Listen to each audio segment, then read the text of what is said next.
Bonjour Bambin. Bonjour Os. Qu'est-ce que c'est que ce bordel? C'est une batterie. Enfin, ça en a tout l'air. Je sais bien que c'est une batterie, mais qu'est-ce que ça fout là? Bon, c'est pas grave, hein. On va... Oui, si tu veux. N'empêche que c'est pas possible de présenter la chronique dans ces conditions. Il faudra... Pardon.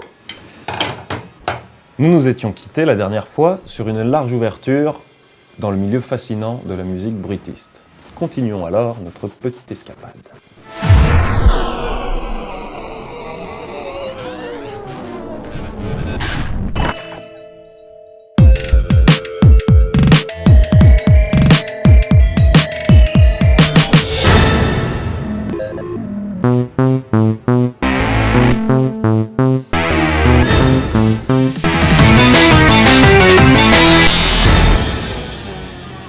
Il est des choses comme les effets spéciaux de Harryhausen ou la poutine québécoise à ne pas mettre entre toutes les mains. Cela en résulterait des années et des années d'innovation technique et esthétique, desquelles notre belle humanité n'en ressortirait pas indemne. Les travaux de Marinetti et Russolo sont de cette trempe. Nous verrons dans les prochaines minutes que nous passerons ensemble que la fièvre futuriste était partout, était contagieuse et que la musique d'aujourd'hui ne serait pas ce qu'elle est sans les années de recherche qui suivirent. Nombreux étaient ceux qui voulaient changer leur manière de penser la musique, ou leur pensée de la pensée de la musique. Et chacun, à sa manière, a tracé un nouveau sentier sinueux dans l'épopée musicale. Il y a plusieurs noms à retenir dans ce fabuleux cortège de musiciens. Tous ont été animés par les mêmes volontés russolistes. Russoliste, ça se dit. Oui, entre-le dans ta base de données, il va revenir souvent ce mot.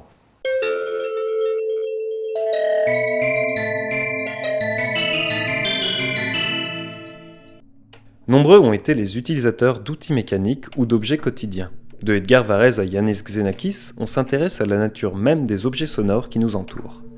John Cage utilise des parasites radiophoniques, balance des objets un peu partout sur des pianos, et encore heureux qu'on ne parle pas encore ici d'instrumentation académique ou même de dimension vocale, car la liste est déjà longue et l'histoire de la musique a su se fournir en ambitions toujours plus folles les unes des autres.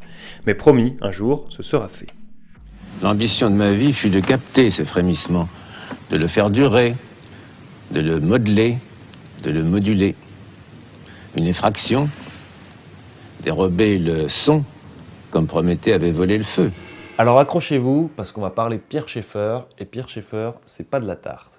Os, tu es prête ? Toujours. Pierre Schaeffer est né à Nancy en 1910 et mort près d'Aix-en-Provence en 1995. Il est considéré à juste titre comme le père de la musique concrète. Retenez ce mot parce que c'est surtout de ça qu'on va causer. Il sort de l'école polytechnique en 1931, puis de l'école d'électricité et celle des télécommunications. Il est ensuite affecté à la direction régionale des télécommunications à Strasbourg en 1934 et entame, après 4 ans de cours d'analyse musicale avec Nadia Boulanger, une chronique sur la radiodiffusion dans la revue musicale. Mais vraiment, encore une fois, ce qui est capital, c'est la musique concrète. Ensuite, ingénieur à la radio de Marseille en 1941, il organise l'année d'après avec Jacques Copeau un stage sur la radio et les arts relais à Beaune. Très jolie ville, Beaune. Mais alors rien à voir avec la musique concrète. Et enfin, et c'est à partir de là que ça devient intéressant, parce qu'il commence réellement la composition en 1949 avec les études de bruit. Il fonde ensuite en 1951 le groupe de recherche de la musique concrète au sein de l'ORTF, et il publie 2 ans après ses 2 essais, à la recherche d'une musique concrète et 10 ans d'essais radiophoniques. Bon, après, le groupe de recherche de la musique concrète devient le groupe de recherche musicale, avec lequel il commence cette harassante tâche qui consiste à remettre en question toutes les notions a priori évidentes de la musique et de l'écoute. C'est au terme de cette recherche qu'il écrira, en 1966, le fameux traité des objets musicaux. Mais revenons un peu au début, et parlons un peu de technique. Nous sommes au lendemain de la Seconde Guerre mondiale, on pleure nos morts, on juge les nazis, et après avoir tondu nombre d'infidèles helvétiques pendant 25 ans, entre 2 BD cochons et 2 voyages spatiaux, des petits ingénieurs travaillent sur les techniques de diffusion, de télécommunication, de radiophonie, et bien sûr d'échantillonnage et d'enregistrement. On commence alors à explorer tout ce qui permettra la manipulation du son enregistrement, sa reproduction, son découpage, son montage, son traitement, etc. Tout ça nous paraît aujourd'hui acquis, mais c'est à cette époque qu'on commence à bidouiller de l'onde sonore et de la bande magnétique un peu partout dans le monde.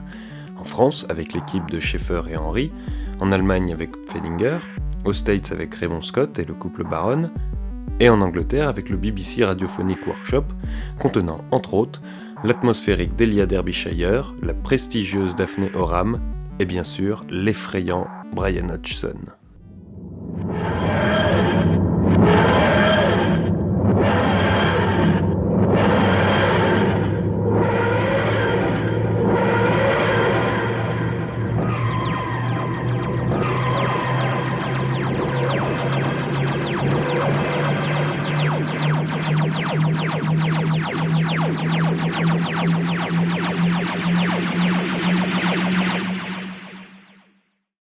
Promis, nous reparlerons de tout ça ultérieurement.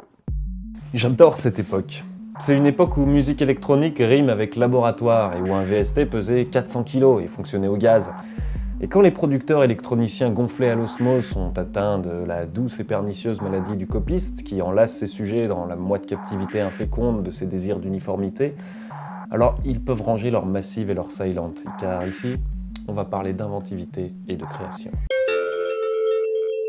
En 1948, Pierre Schaeffer donne une première définition de la musique concrète dans la revue Polyphonie. Nous appliquons le qualificatif d'abstrait à la musique habituelle du fait qu'elle est d'abord conçue par l'esprit, puis notée théoriquement, enfin réalisée dans une exécution instrumentale. Nous avons en revanche appelé notre musique concrète parce qu'elle est constituée à partir d'éléments préexistants empruntés à n'importe quel matériau sonore, qu'il soit bruit ou musique habituelle, puis composé expérimentalement par une construction directe. Et tout ce que nous appelions à ce moment-là, en nous moquant un peu nous-mêmes de nos premiers essais, les symphonies de bruit ou de casseroles. Alors désamorçons ici l'amalgame facile que l'on peut faire. Il ne s'agira pas de faire de la musique avec des bruits enregistrés du quotidien ou des sons de casserole. Non, c'est un tout petit peu plus complexe. En fait, le terme concret s'applique ici surtout à la composition, qui passe au-delà de l'étape de l'abstraction de l'écriture. Prenons une symphonie toute bête composée par un type dont tout le monde se fout. Ce type se promène, entend un truc qui lui fait penser à un autre truc, qui à son tour commence à former une idée qui germe lentement dans sa tête. Elle se façonne et il commence à prendre forme une fois qu'on lui fout un piano dans les doigts. Mais ce n'est pas terminé, notre bonhomme passe plusieurs heures sur son piano, avec une plume et du papier plein de lignes partout, et il écrit des signes étranges. Ensuite, il note encore plein d'informations partout, décide que le piano c'est nul et que les cordes c'est vachement mieux, modifie son bousin et le transpose pour que ce soit joué par des cordes, puis finalement il rajoute plein de trucs sur sa feuille à trucs parce que le quatuor c'est pour les pauvres et qu'on s'amuse vachement plus quand on dirige 130 musiciens. Pierre Schaeffer, lui, il se promène, il entend un truc, il l'enregistre parce que Pierre Schaeffer a toujours sur lui un briquet, un canif, les clés de sa maison et un microphone. Ensuite, il rentre dans son super labo de l'espace à l'ORTF et il bidouille son machin qui deviendra très vite une composition de musique concrète. Pour faire simple, le compositeur de musique concrète entend, imagine et façonne son idée en même temps qu'elle prend une forme sonore. Alors bien sûr, vous me direz que de nombreux producteurs de musique électronique fonctionnent de cette manière de nos jours. La musique électronique est devenue avant tout une recherche dans l'essence même du son, dans l'agencement des fréquences, dans les aliénations que ça produit. Et je vous répondrai, bah oui, voilà. Mais la musique concrète, à l'époque, permettait aussi des choses qu'un instrumentiste classique ne pouvait pas faire. Alors, tu vas me faire un son de guitare avec une attaque de 12 et un soutien régime continu d'environ 4. 5. Tu peux déborder sur 5 si tu veux. Ensuite, tu me stretches tout ça avec une valeur décroissante de 0,56 684 précisément. Et puis tu vas me pitcher le tout sur une octave au-dessus. Et tu me passes le tout en reverse. Et pour finir, si tu pouvais m'overdriver la fin avec un weight level de 0,47 et tu me réverbes le tout avec un damping de 10,25 et un facteur de décroissance de 0,4. Et là, ce sera...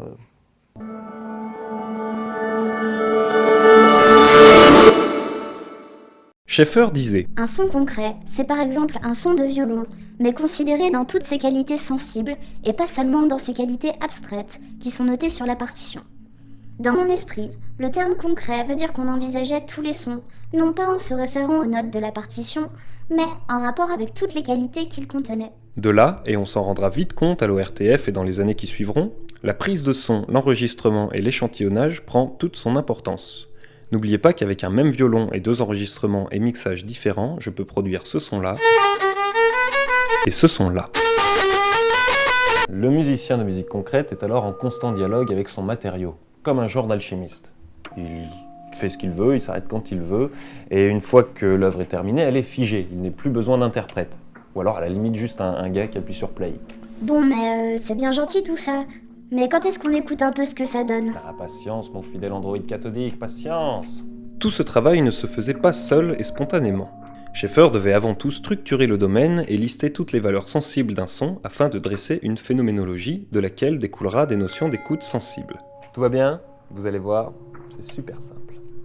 Pour Schaeffer et ses amis farfadets, un nouveau mode de création sonore s'accompagne forcément d'une réévaluation du phénomène perceptif. Pour cela, il s'inspire des travaux d'Edmund Husserl, un phénoménologiste dont on ne parlera pas ici parce que sinon on en a pour la nuit. Il trace donc un tableau comprenant les 4 formes d'écoute desquelles on peut être sensible. Écouter, c'est rechercher dans les indices du son sa provenance et sa causalité.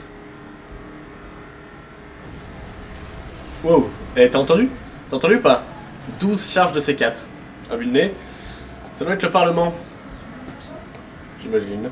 Comprendre, c'est percevoir la signification des sons, la décortiquer dans des termes de langage ou de musique. Oh ! Fa dièse. Là, si on se base sur 110 BPM, c'est une tranche et une blanche. Hein ? Bah, les indépendantistes n'ont pas respecté l'ultimatum. C'est bête. Il la quiche au poireau. Ouïr, c'est un peu s'en foutre, écouter sans se poser de questions.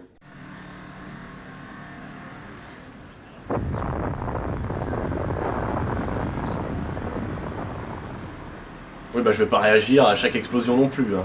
Sinon on n'a pas fini. Et enfin, entendre, c'est pratiquer ce que Schaeffer appellera l'écoute réduite, c'est-à-dire une écoute qui se concentre sur les qualités internes du son, qu'il intègre comme étant un objet externe possédant ses propres qualités spatio-temporelles. Quoi ? Pour faire simple, pratiquer l'écoute réduite, c'est faire son Schaeffer de première, c'est-à-dire qualifier les sons que l'on entend et sélectionner certains aspects du son. Dans le cas de l'explosion, par exemple, on va s'intéresser à son grain, sa masse, sa dynamique, son volume, etc.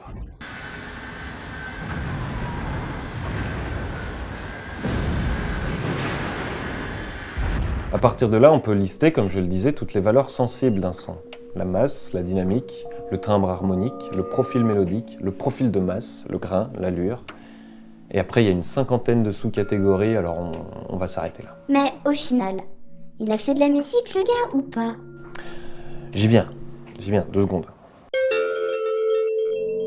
Il faut bien comprendre que la volonté de Schaeffer était de s'investir dans une nouvelle orientation de la recherche musicale et que ses travaux, qu'on le veuille ou non, ont à leur manière façonné toute la musique qui suivra, et même la musique contemporaine, du free jazz aux installations sonores, en passant, bien sûr, par la musique électronique, aussi bariolée, hybride et disparate soit-elle.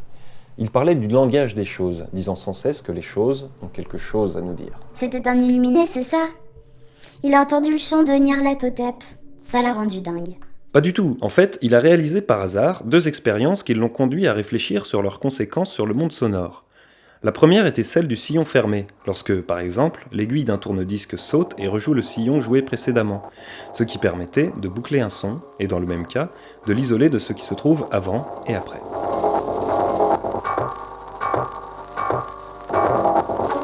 La seconde était l'expérience de la cloche coupée, lorsque l'attaque du son de cloche était supprimée et que, décontextualisé, le son de cloche n'avait plus rien d'un son de cloche. Ah, la musique concrète, c'est un accident grave d'ailleurs qui est arrivé il y a une quinzaine d'années, parce qu'à force de manipuler des microphones, des tourne-disques, des décors de bruit, dans la grande époque de la radio est devenue un art, je m'étais intéressé au son en tant que tel, au bruit comme matériau possible d'une construction, et c'est là que je suis rentré comme par mégarde dans le domaine musical. Mais passons maintenant à ses œuvres sonores.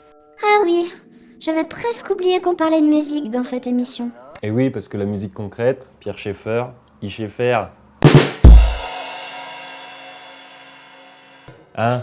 Pas comme Claudia Schiffer. Ça suffit, Bambin. Un peu de sérieux. Comme dit précédemment, Pierre Schaeffer commence sérieusement la composition en 1948 avec ses études de bruit, qui comportent la fameuse étude au chemin de fer sur laquelle nous reviendrons dans quelques instants. Il travaille ensuite à partir de 1950 sur la Symphonie pour un homme seul, une symphonie en 12 actes composée à l'aide de son ami Pierre-Henry. Et juste pour le plaisir, Pierre-Henry, c'est ça. Ah, le générique de... L'émission Service Public sur France Inter. Bravo, Os, tu as gagné une image.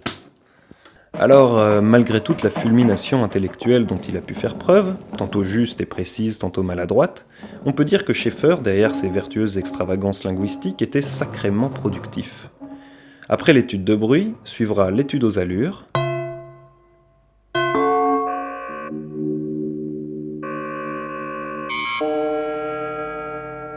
l'étude au son animé,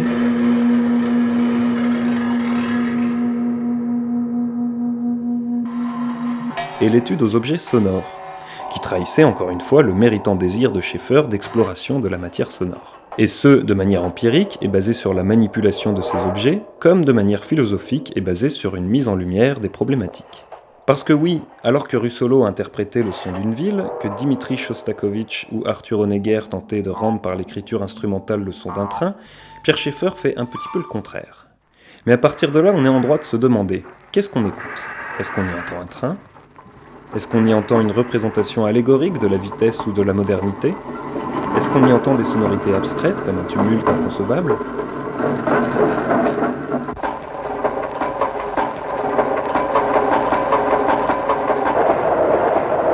La musique est toujours passée par la création de paysages imagés, géniteurs d'éléments dramatiques et d'évocations, ce qui a permis à des siècles de ballets et d'opéras de nous raconter des histoires. L'art de l'accompagnement représentatif est caractérisé par des ensembles de règles qui vont au-delà de celles langagières du solfège. L'échelle harmonique, la mélodie et le rythme, les thèmes et l'orchestration s'affirment dans une optique symbolique ou géographique de gestes et d'idées. La clarinette qui image la femme, la lance de Perceval soulignée par un glissando de harpe, Pierre, le loup, l'oiseau, etc. Pierre Schaeffer, lui, pense que les éléments dramatiques et évocateurs ne sont pas toujours ceux qui portent de réelles valeurs musicales, et il les qualifiait d'anecdotiques, préférant de loin les questions d'écoute et de perception qu'invoquent des sons décontextualisés. Et comme je le disais, nombreux ont été ceux qui, à sa suite, interrogeaient la matière sonore, dans une optique davantage liée à la rythmique et à la structure qu'elle procurait aisément.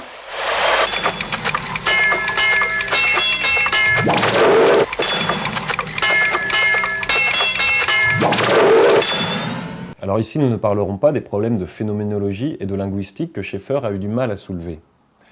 Je vous propose de continuer notre petite aventure un peu plus tard, parce qu'il commence à se faire tard et les batteries de Os commencent à chauffer. Je vais très bien. C'est toi qui fatigue avec tes gènes humains. Là. Pas de conclusion digne de ce nom pour cette fois. Je vous propose de nous retrouver d'ici quelques semaines avec un nouvel épisode qui parlera de... Noise, musique industrielle, drone et accident de pelleteuse. Voilà, alors à très bientôt et d'ici là, portez-vous bien.